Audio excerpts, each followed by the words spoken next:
ಸ್ನೇಹಿತರೆ ನಮಸ್ಕಾರ. ಇದು ಇಡೀ ದೇಶವೇ ಖುಷಿ ಪಡುವಂಥ ಸುದ್ದಿ.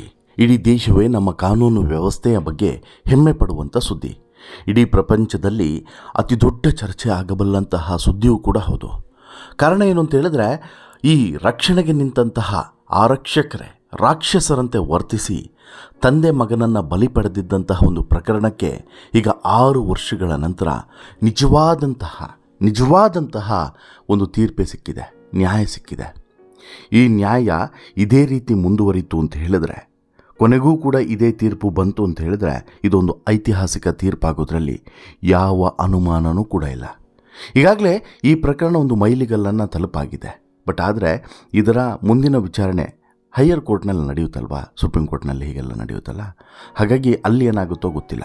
ಬಟ್ ಆದರೆ ಈಗ ಮದುರೈನ ಕೋರ್ಟ್ ಕೊಟ್ಟಿರುವಂತಹ ಈ ತೀರ್ಪೇನಿದೆ, ಇದು ಐತಿಹಾಸಿಕ ತೀರ್ಪು. 9 ಜನ ಪೊಲೀಸರಿಗೆ ಮರಣ ದಂಡನೆ ಶಿಕ್ಷೆಯನ್ನು ವಿಧಿಸಿದಂತಹ ಒಂದು ವಿಶೇಷವಾದಂಥ ಕೇಸ್ ಇದು. ಈ ಕೇಸ್ ತುಂಬ ಇಂಟ್ರೆಸ್ಟಿಂಗ್ ಆಗಿದೆ. ಎಷ್ಟರ ಮಟ್ಟಿಗೆ ಇಂಟ್ರೆಸ್ಟಿಂಗ್ ಅಂತ ಹೇಳಿದ್ರೆ, ಮುಂದಿನ ದಿನಗಳಲ್ಲಿ ಈ ಕೇಸ್ನ ಆಧಾರದ ಮೇಲೆ ಒಂದು ಸಿನಿಮಾ ಬಂದರೂ ಕೂಡ ಅಚ್ಚರಿ ಇಲ್ಲ. ಯಾಕೆ ಹೇಳ್ತೀನಿ.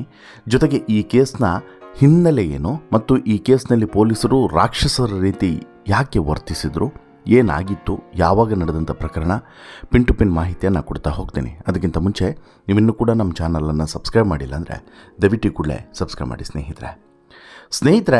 ಇದು 2020 ಜೂನ್ನಲ್ಲಿ ನಡೆದಂತಹ ಘಟನೆ, ಲಾಕ್ಡೌನ್ನ ಸಮಯದ ಘಟನೆ. ಈ ಘಟನೆ ಈಗ 6 ವರ್ಷಗಳ ನಂತರ ಮತ್ತೆ ಸುದ್ದಿಗೆ ಬರೋದಕ್ಕೆ ಕಾರಣ ಮದುರೈನ ಕೋರ್ಟ್ ಕೊಟ್ಟಂಥ ಒಂದು ತೀರ್ಪು.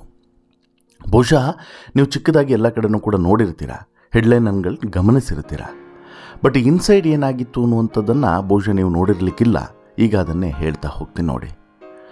ಜೂನು 2020 ಲಾಕ್ಡೌನ್ ವೇಳೆ ತಮಿಳುನಾಡಿನ ಮೊಬೈಲ್ ಅಂಗಡಿಯನ್ನು ಹೆಚ್ಚುವರಿ ಸಮಯ ತೆರೆದಿದ್ದಕ್ಕಾಗಿ ಜಯರಾಜ್ ಮತ್ತು ಅವನ ಮಗ ಬೆನ್ನಿಕ್ಸ್ ಅಂತೇಳಿ ಇವರನ್ನು ಅರೆಸ್ಟ್ ಮಾಡ್ತಾರೆ. ನಂತರ ಪೊಲೀಸ್ ಠಾಣೆಯಲ್ಲಿ ಪೊಲೀಸರು ನಡೆಸಿದಂತಹ ಭೀಕರ ಹಲ್ಲೆಯಿಂದ ಇಬ್ಬರು ಕೂಡ ಅಲ್ಲೇ ಜೀವವನ್ನು ಬಿಡ್ತಾರೆ. ಈ ಘಟನೆ ಅವತ್ತಿಗೆ ದೇಶದಾದ್ಯಂತ ದೊಡ್ಡ ಆಕ್ರೋಶಕ್ಕೆ ಕಾರಣ ಆಗಿತ್ತು ಕೂಡ. ತಮಿಳುನಾಡಿನಲ್ಲಿ ಸಾಕಷ್ಟು ಪ್ರತಿಭಟನೆಗಳು ಕೂಡ ನಡೆದಿತ್ತು. ಇನ್ನೊಂದು ಏನಂತ ಹೇಳಿದ್ರೆ, ಲಾಕ್ಡೌನ್ನ ಸಮಯ ಆಗಿರೋದ್ರಿಂದ ಹೆಚ್ಚು ಜನ ಸೇರಿ ಈ ಪ್ರಕರಣದ ಬಗ್ಗೆ ಮಾತನಾಡೋದಕ್ಕೆ, ಪ್ರತಿಭಟನೆಯನ್ನು ನಡೆಸೋದಕ್ಕೆ ಮತ್ತು ಪೊಲೀಸರ ಈ ಕ್ರೂರತೆಯನ್ನು ಬಿಚ್ಚಿಡೋದಕ್ಕೆ ಸಾಧ್ಯವಾಗಿರಲಿಲ್ಲ. ಹೀಗಾಗಿಯೇ ಈ ಪ್ರಕರಣ ಎಲ್ಲೋ ಒಂದು ಕಡೆ ಮೂಲೆಗುಂಪು ಆಗಿ ಹೋಗಿತ್ತು, ಎಲ್ಲೋ ಒಂದು ಕಡೆ ನ್ಯಾಯ ಸಿಗಲ್ಲ ಅನ್ನುವಂಥ ರೀತಿಯಲ್ಲೇ ಆಗಿ ಹೋಗಿತ್ತು. ಮುಂದುವರೆದು ಪ್ರಕರಣದ ಗಂಭೀರತೆಯನ್ನು ಪರಿಗಣಿಸಿದಂಥ ಕೋರ್ಟು ಇದರ ತನಿಖೆಯನ್ನು CBIಗೆ ವಹಿಸಿತ್ತು. ಅದರಂತೆ ತನಿಖೆಯಲ್ಲಿ ಅಂದಿನ ಇನ್ಸ್ಪೆಕ್ಟರ್ ಆದಂಥ ಶ್ರೀಧರ್, ಸಬ್ ಇನ್ಸ್ಪೆಕ್ಟರ್ಗಳಾದಂಥ ರಘು ಗಣೇಶ್, ಬಾಲಕೃಷ್ಣನ್ ಸೇರಿ 9 ಮಂದಿ ಈ ಒಂದು ಕೃತ್ಯಕ್ಕೆ ನೇರವಾದಂಥ ಕಾರಣ ಅನ್ನೋದನ್ನು ಪತ್ತೆ ಹಚ್ಚಿದರು. ಸಾಕ್ಷ್ಯಾಧಾರಗಳ ಮೂಲಕ ಸಾಬೀತಾಯಿತು ಕೂಡ. ಅದರಂತೆ ಆರೋಪಿಗಳನ್ನು ಮದುರೈನ ಕೇಂದ್ರ ಕಾರಾಗೃಹದಲ್ಲಿ ಬಂಧನದಲ್ಲಿ ಇರಿಸಲಾಗಿತ್ತು. ಅವತ್ತಿಗೆ ಅದನ್ನು ಅರೆಸ್ಟ್ ಮಾಡಿದರು. ಇವರಿಷ್ಟು ಜನರನ್ನು ಅರೆಸ್ಟ್ ಮಾಡಿದರು. ಇನ್ನು ಶಿಕ್ಷೆಯ ಪ್ರಮಾಣ ಪ್ರಕಟಿಸುವಂಥ ಮುನ್ನ ನ್ಯಾಯಾಧೀಶರು ಆರೋಪಿಗಳ ಮತ್ತು ಈ ಯಾರು ಅಲ್ಲಿ ಮೃತಪಟ್ಟಿದ್ರಲ್ಲ ಕುಟುಂಬದವರು, ಅವರ ವಾದವನ್ನು ಆಲಿಸಿದರು. ಈ ವೇಳೆ ಜಯರಾಜ್ ಅವರ ಪತ್ನಿ ಸೆಲ್ವರಾಣಿ ಕೋರ್ಟ್ನಲ್ಲಿ ಕಣ್ಣೀರಿಡ್ತಾ ಒಂದು ಮಾತನ್ನು ಹೇಳ್ತಾರೆ. ಆ ಮಾತನ್ನು ಕೇಳಿದಂಥ ಎಂಥವರಿಗಾದರೂ ಕೂಡ, ಎಂಥ ಗಟ್ಟಿ ಗುಂಡಿಗೆ ಆದರೂ ಕೂಡ ಕರಗಲೇಬೇಕು. ನನ್ನ ಗಂಡ ಮತ್ತು ಮಗ ಯಾವುದೇ ತಪ್ಪನ್ನು ಮಾಡಿಲ್ಲ ಸ್ವಾಮಿ. ಜೊತೆಗೆ ಅವರ ಮೇಲೆ ಈ ಹಿಂದೆ ಯಾವುದೇ ರೀತಿಯಾದಂಥ ಪ್ರಕರಣಗಳು ಕೂಡ ಇಲ್ಲ. ತುಂಬ ಸಾಧು ಸ್ವಭಾವದವರು.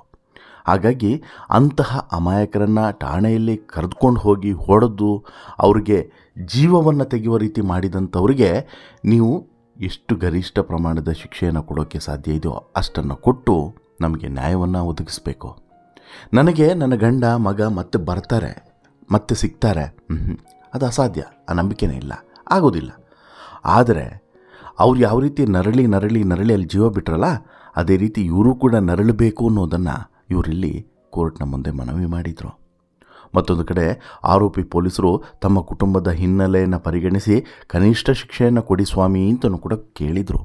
ಆದರೆ CBI ಪರ ವಕೀಲರು ಇದು ಅಪರೂಪದ ಪ್ರಕರಣ ಆಗಿದ್ದು ಮರಣದಂಡನೆ ಸೂಕ್ತ ಅಂತೇಳಿ ವಾದಿಸಿದರು.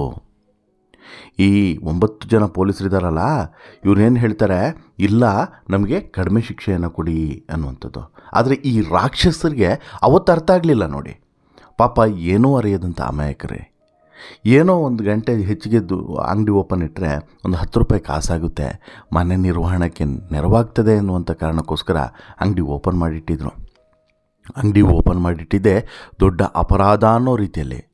ಅದೇ ಅಂಗಡಿಗಳಲ್ಲಿ ಕಳ್ಳತನ ಮಾಡುವಂಥ ಕಳ್ಳರನ್ನ ಹಿಡಿಯುವಂತಹ ಯೋಗ್ಯತೆ ಇರದಂಥವರು, ಅದೇ ವಾಹನಗಳನ್ನು ಕದ್ದು ಪರಾರಿಯಾಗುವಂಥ ಕದೀಮರನ್ನು ಹಿಡಿಯೋದಕ್ಕೆ ಸಾಧ್ಯವಾಗದೇ ಇರುವಂಥವರು, ದೊಡ್ಡ ದೊಡ್ಡ ಅಪರಾಧಿಗಳನ್ನು ಪತ್ತೆ ಹಚ್ಚೋದಕ್ಕೆ, ಆ ಅಪರಾಧಗಳನ್ನು ಭೇದಿಸೋಕ್ಕೆ ಸಾಧ್ಯವಾಗದೇ ಇರುವಂಥ ಪೊಲೀಸರು ಇಲ್ಲಿ ಪಾಪದವರನ್ನು ಕರ್ಕೊಂಡು ಹೋಗಿ ಈ ರೀತಿ ಹಲ್ಲೆಯನ್ನು ಮಾಡ್ತಾರೆ. ಇನ್ನು ವಾದ ಪ್ರತಿವಾದಗಳನ್ನು ಆಲಿಸಿದಂಥ ನ್ಯಾಯಾಧೀಶರು ಪೊಲೀಸರ ನಡೆಯನ್ನು ತೀವ್ರವಾಗಿ ಖಂಡಿಸಿದರು. ಬೇಲಿಯ ಎದ್ದು ಹೊಲ ಮೈದಂತೆ ರಕ್ಷಣೆ ನೀಡಬೇಕಾದವರೇ ಇಂತಹ ಕ್ರೌರ್ಯವನ್ನು ಎಸಗಿದ್ದಾರೆ. ಅಮಾಯಕರ ಮೇಲೆ ಸುಳ್ಳು ಪ್ರಕರಣವನ್ನು ದಾಖಲಿಸಿ ಜೈಲಿನಲ್ಲಿ ಅಮಾನವೀಯವಾಗಿ ನಡೆದುಕೊಂಡಿದ್ದಾರೆ. ಇದು ಕ್ಷಮೆಗೆ ಅರ್ಹವೇ ಅಲ್ಲ. ಇವರಿಗೆ ಕೇವಲ ಜೀವಾವಧಿ ಶಿಕ್ಷೆ ನೀಡಿದರೆ ಸಮಾಜಕ್ಕೆ ತಪ್ಪು ಸಂದೇಶ ರವಾನೆ ಆಗ್ತದೆ ಮತ್ತು ಪೊಲೀಸರಲ್ಲಿ ಭಯ ಇರೋದೇ ಇಲ್ಲ. ಆದ್ದರಿಂದ ಎಲ್ಲ 9 ಆರೋಪಿಗಳಿಗೆ ಮರಣದಂಡನೆ ಶಿಕ್ಷೆಯನ್ನು ವಿಧಿಸಲಾಗ್ತಿದೆ ಎನ್ನುವಂಥ ತೀರ್ಪನ್ನು ಕೊಟ್ಟು ಬಿಡ್ತಾರೆ. ಐತಿಹಾಸಿಕ ತೀರ್ಪನ್ನು ಕೊಟ್ಟು ಬಿಡ್ತಾರೆ. ಇದರ ಜೊತೆಗೆ ದೋಷಿಯಾಗಿರುವಂಥ ಪೊಲೀಸರು ಮೃತರ ಕುಟುಂಬಕ್ಕೆ ಒಟ್ಟು 1.40 ಹೆಚ್ಚು ಕಡಿಮೆ 1.5 ಕೋಟಿ ಪರಿಹಾರವನ್ನು ಕೊಡಬೇಕು ಅನ್ನುವಂತಹ ಆದೇಶವನ್ನು ಕೊಡ್ತಾರೆ. 1,40,00,000 ರೂಪಾಯಿ ಪರಿಹಾರವನ್ನು ಕೊಡಬೇಕು ಅನ್ನುವಂತಹ ಆದೇಶವನ್ನು ಕೊಡ್ತಾರೆ.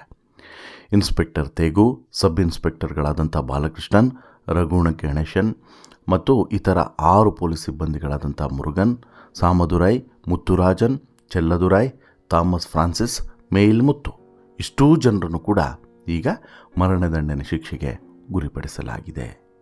ಈ ಮೂಲಕ ಇಡೀ ದೇಶದ ಜನರು ಒಂದು ರೀತಿಯಲ್ಲಿ ಸಂಭ್ರಮಿಸಿದ್ದಾರೆ. ಕಾರಣ ಏನು ಅಂತ ಹೇಳಿದ್ರೆ, ನಮ್ಮ ನ್ಯಾಯಾಂಗ ವ್ಯವಸ್ಥೆ, ನಮ್ಮ ಕಾನೂನು ವ್ಯವಸ್ಥೆಯ ಬಗ್ಗೆ ಇನ್ನಷ್ಟು ಮತ್ತಷ್ಟು ಗೌರವಗಳು ಹೆಚ್ಚಾಗಿದೆ. ಈ ಮೂಲಕ 2020ರಲ್ಲಿ ನಡೆದಂತಹ ಒಂದು ಪ್ರಕರಣ 6 ವರ್ಷಗಳ ನಂತರ ಗಡಿ ಮುಟ್ಟೋದ್ರ ಮೂಲಕ ಅಲ್ಲಿ ಯಾರು ಅಮಾಯಕರಿದ್ರೋ ಅವರಿಗೆ ಒಂದು ನಿಜವಾದಂತಹ ಜಯ ಸಿಕ್ಕಿದೆ ಅಂತಲೇ ಹೇಳ್ಬೋದು. ಜೊತೆಗೆ ಇಂತಹ ಪ್ರಕರಣಗಳಲ್ಲಿ ಮತ್ತೆ ಮರುಅರ್ಜಿ ಸಲ್ಲಿಸುವಂತಹ ಅವಕಾಶವೂ ಕೂಡ ಇರಬಾರ್ದು. ಈಗ ಮದುರೈನ ಕೋರ್ಟ್ ಕೊಟ್ಟಿರುವಂಥ ತೀರ್ಪನ್ನು ಪ್ರಶ್ನಿಸಿ ಇವರು ಸುಪ್ರೀಂ ಕೋರ್ಟ್ಗೂ ಕೂಡ ಹೋಗಬಹುದು. ಆದರೆ ಅಂಥ ಅವಕಾಶಗಳು ಇರಬಾರ್ದು. ಸುಪ್ರೀಂ ಕೋರ್ಟ್ನಲ್ಲೂ ಕೂಡ ಈ ಪ್ರಕರಣದ ವಿಚಾರಣೆಗೆ ಅವಕಾಶನೇ ಕೊಡಬಾರ್ದು. ಯಾಕಂತ ಹೇಳಿದ್ರೆ ಇಂತಹ ಪ್ರಕರಣಗಳಲ್ಲಿ ಇಂತಹ ರಾಕ್ಷಸರಿಗೆ ಮತ್ತೆ ಕಾನೂನಲ್ಲಿ ರಕ್ಷಣೆ ಸಿಗಲೇಬಾರ್ದು. ಇವರೆಲ್ಲ ಮರಣದಂಡನೆ ಶಿಕ್ಷೆಗೆ ಅರ್ಹರು ಮತ್ತು ಪರಿಹಾರವನ್ನು ಕೊಡಬೇಕು ಆ ಕುಟುಂಬಕ್ಕೆ. ಆಗ ಮಾತ್ರ ಮತ್ತೆ ಈ ಪ್ರಕರಣಗಳು ರಿಪೀಟ್ ಆಗೋದು ಕಡಿಮೆ ಆಗ್ತದೆ.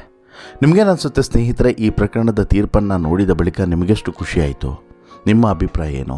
ದಯವಿಟ್ಟು ನಿಮ್ಮ ಅಭಿಪ್ರಾಯವನ್ನು ಕಮೆಂಟ್ ಮಾಡಿ ತಿಳಿಸಿ. ಜೊತೆಗೆ ಈ ಸ್ಟೋರಿ ಇಷ್ಟ ಆಯಿತು ಅಂತ ಹೇಳಿದ್ರೆ ಲೈಕ್ ಮಾಡಿ, ಶೇರ್ ಮಾಡಿ, ಚಾನಲ್ಗೆ ಸಬ್ಸ್ಕ್ರೈಬ್ ಆಗೋದನ್ನು ಮರಿಬೇಡಿ.